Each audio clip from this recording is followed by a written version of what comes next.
Halo, Assalamualaikum, berjumpa kembali di channel Siward TV. KPK siap kuliti Anies Baswedan yang ini potensi 152,5 M, ditulis oleh Anto Cahaya.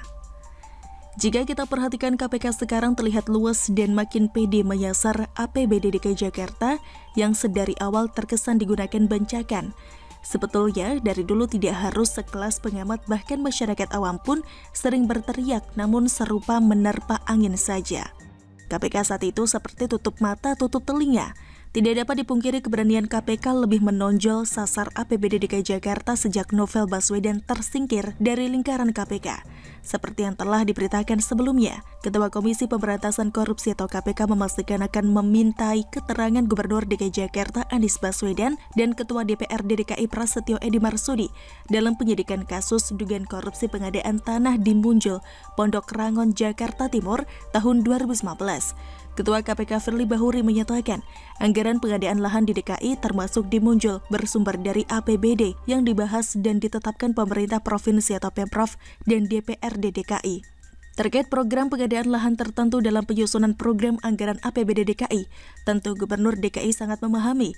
Begitu juga dengan DPRD DKI yang memiliki tugas kewenangan menetapkan RAPBD menjadi APBD bersama Pemda DKI mestinya tahu akan alokasi anggaran pengadaan lahan DKI. Jadi tentu perlu dimintai keterangan sehingga menjadi terang benderang, ujar Firly dalam keterangan pers pada Senin 12 Juli. Ex-Kapolda Sumatera Selatan atau Sumsel itu berjanji KPK akan mengungkap semua pihak yang diduga terlibat, baik dari kalangan legislatif dan eksekutif. Komisi Anti Rasuah bakal mendalami semua informasi untuk mengungkap hal tersebut, sebab kerugian negara yang ditimbulkan dari praktik rasuah pengadaan lahan ini mencapai 152,5 miliar rupiah tersebut. Anggaran pengadaan lahan sangat besar kerugian negaranya. Jadi siapapun pelakunya yang diduga mengetahui ataupun diduga terlibat, dengan bukti yang cukup, KPK tidak akan pandang bulu, tegasnya. Kini penyidik KPK masih bekerja mengumpulkan bukti untuk membuat terang perkara ini sekaligus menetapkan tersangka baru. Diingatkan Firly, komisinya bekerja dengan dasar kecukupan bukti. KPK tidak boleh menetapkan tersangka tanpa bukti yang cukup. Kemudian setiap tersangka memiliki hak untuk mendapatkan pemeriksaan dengan cepat dan segera diajukan ke peradilan. The Sunrise and the Sunset Principle harus ditegakkan. Beri waktu KPK bekerja. Pada saatnya, KPK pasti akan menyampaikan ke publik. Terima kasih, tandas Firly. KPK menetapkan 5 tersangka dalam kasus dugaan korupsi pengadaan tanah di Munjul, Kelurahan Pondok Rangon, Kecamatan Cipayung, Jakarta Timur pada tahun 2015.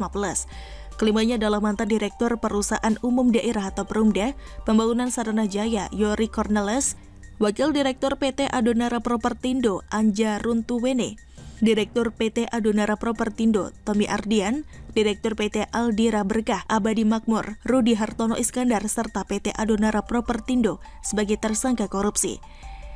KPK menduga pelaksanaan pengadaan tanah di Munjul oleh Perumda Sarana Jaya dilakukan dengan tidak sesuai prosedur.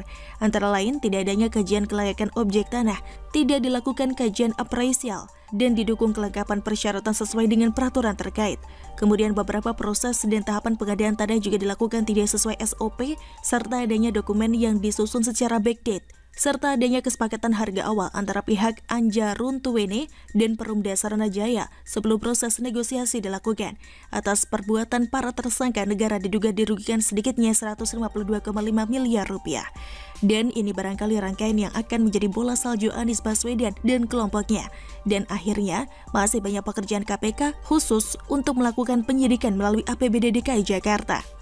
Perlu diketahui untuk anggaran 2019, Dewan Perwakilan Rakyat Daerah atau DPRD Provinsi DKI Jakarta mengesahkan rancangan peraturan daerah atau Raperda tentang perubahan APBD Provinsi DKI Jakarta tahun anggaran 2019 menjadi peraturan daerah atau Perda.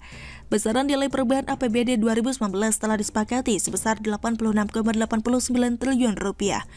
Bagi saya, ini seperti perangkap bagi Anies Baswedan yang dibuat terlena dengan besaran APBD yang tertinggi dibandingkan Pemprov lainnya. Sudah menjadi apa dan apa manfaat bagi warga DKI Jakarta? Dan masih banyak yang harus dibongkar APBD DKI Jakarta oleh KPK yang selama ini menjadi kembang lambe seantero negeri dan disinyalir banyak tikus yang bermain di dalamnya.